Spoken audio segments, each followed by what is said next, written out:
ఇప్పుడు పైన కొత్తిమీరతో గార్నిష్ చేసుకుంటే మనకి ఎంతో ఎంతో టేస్టీ అయిన మా ఇంటి గోంగూర చికెన్ రెడీ అయిపోయింది.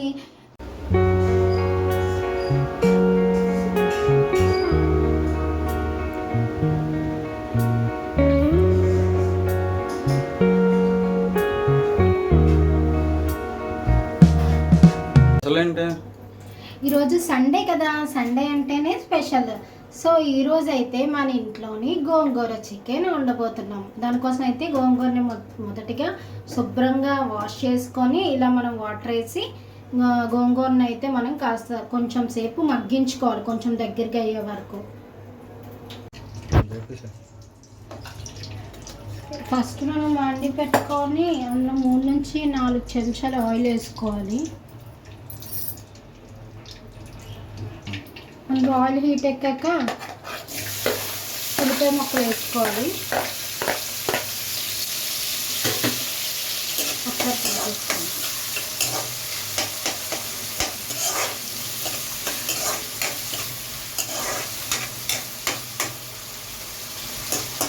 ఈ ఉల్లిపాయలు మనకి బ్రౌన్ కలర్ వచ్చేంత వరకు మగ్గించుకోవాలి నూనెలో. ఉల్లిపాయలు మనకి మంచిగా బ్రౌన్ కలర్లోకి వచ్చాయి కదా, ఇప్పుడు మనం ఇందులో టమాటాస్ వేసుకున్నాం.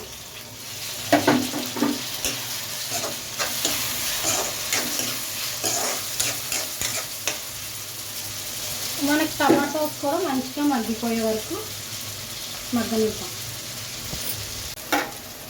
ఇప్పుడు మనం అందులో చిల్లీస్ వేసుకున్నాం. చిల్లీస్ వేసుకున్నాం కదా, ఇప్పుడు మనం అందులోని 2 చెంచాలు అల్లం వెల్లుల్లి పేస్ట్ వేసుకున్నాం.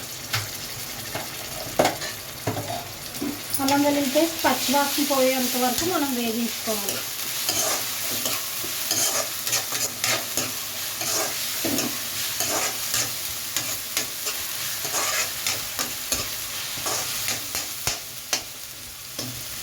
సో అల్లం వెల్లుల్లి పేస్ట్ మనకి పచ్చివాసన పోయేంత వరకు మనం వేయించుకున్నాం.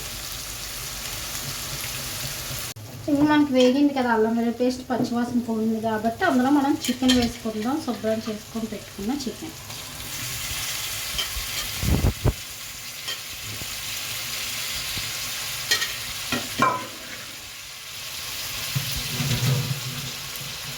ఇప్పుడు చికెన్ వేసుకున్నాం కదా, ఒకసారి మొత్తం కలిసేలాగా ఒకసారి కలిపేసుకున్నాం.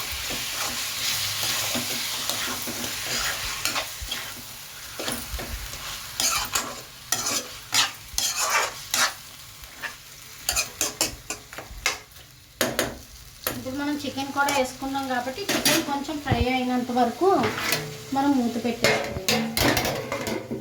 చికెన్ మనకు కొంచెం మగ్గింది కదా, ఇప్పుడు ఇందులో ఒక 1/2 చెంచా పసుపు,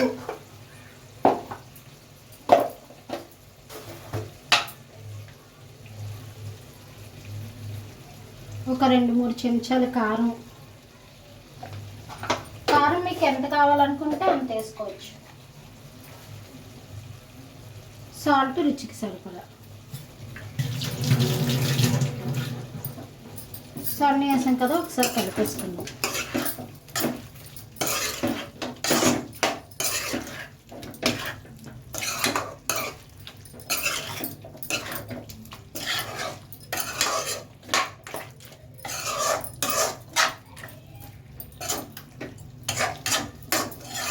ఇప్పుడు మనం అన్నీ వేసాం కదా, వీటిలో కొంచెం మసాలా అంతా పచ్చివాసన పోయే వరకు కారం ఉప్పు మంచిగా వేసి ముక్కలు పట్టేలాగా కాసేపు మగ్గించుకోవాలి, ఫ్రై చేసుకుందాం.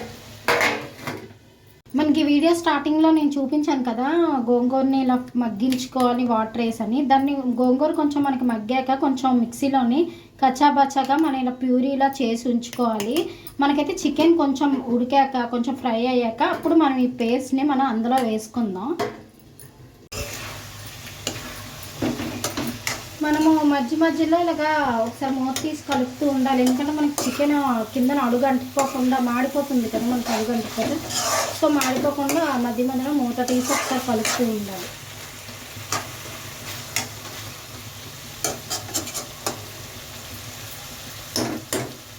సో ఇప్పుడు మనం ఇందులోని ఇందాక చెప్పాను కదా పేస్ట్ చేసి పెట్టుకున్నామని. ఇప్పుడు ఈ పేస్ట్ వేసుకున్నాం, గోంగూర పేస్ట్.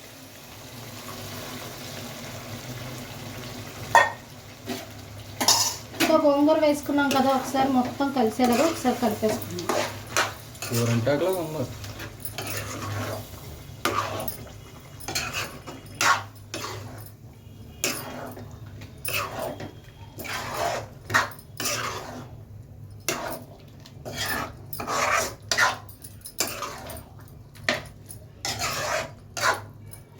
సో ఇప్పుడు మనం గోంగూర వేసుకున్నాం కదా, మీడియం ఫ్లేమ్లో పెట్టుకొని మనమైతే దీన్ని గోంగూర పచ్చివాసన పోయేంత వరకు ఫ్రై చేసుకోవాలి.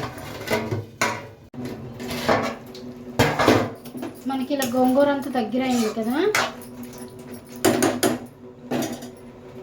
ఇప్పుడు మనం ఇందులో వాటర్ వేసుకుందాం. అది మనం ఇందాక గోంగూరని ఉడకబెట్టుకున్నాం కదా, ఆ వాటర్.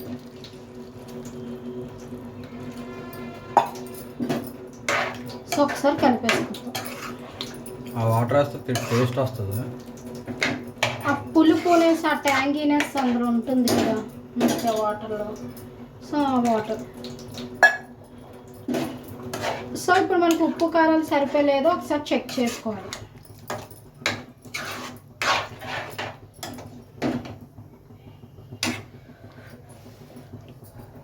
నాకైతే సాల్ట్ సరిపోలేదు, సో నేను చిన్నది వేసుకుంటున్నాను సాల్ట్, చిటికెడు.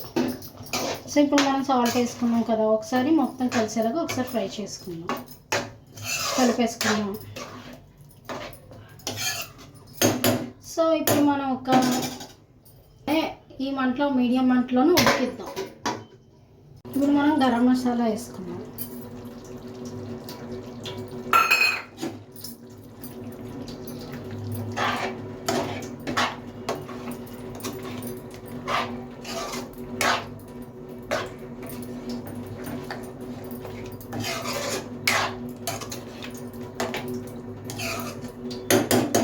కొంతసేపు మగ్గనిద్దాం. సో ఇప్పుడు మనకి చికెన్ ఉడికిందో లేదో ఒకసారి చూద్దాం. మంచిగా స్మెల్ అయితే గుమగుమలంటూ వస్తుంది. మనకైతే చికెన్ కూడా మంచిగా కుక్ అయిపోయింది. సో మనం ఇప్పుడు స్టవ్ ఆఫ్ చేసి దీన్నైతే సర్వింగ్ బౌల్లోకి సర్వ్ చేసేసుకుందాం.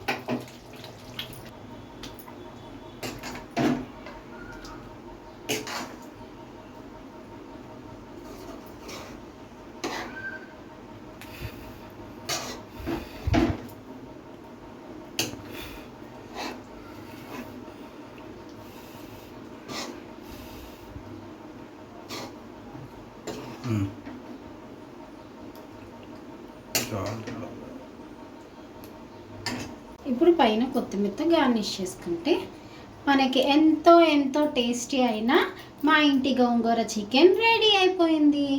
మా వంట మీకు నచ్చినట్టయితే లైక్ చేయండి, షేర్ చేయండి, కామెంట్ చేయండి. Don't forget to subscribe. Bye bye friends.